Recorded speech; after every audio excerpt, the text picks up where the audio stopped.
Welcome to On Chemistry. This is Organic Chemistry series. Daily one question for you.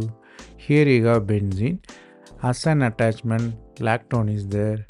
The lactone open in the two ways.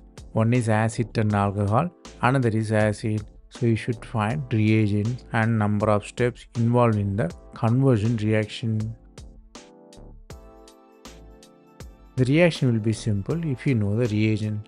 Here you have two types of ring breaking, A and B. A means you are breaking CO bond, B means you are breaking the acid oxygen bond, so COO bond basically. So you should find proper reagent. To open the ring, simply acid hydrolysis lead to acid and alcohol, which is the obvious one. The tricky one is carbonyl oxygen breaking, which is palladium carbon reaction. It only breaks the oxygen bond because it needs to attach with metal, so it breaks, you have acid formation.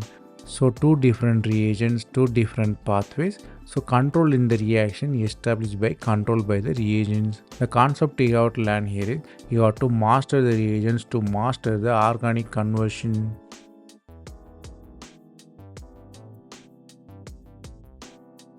That's all from this video.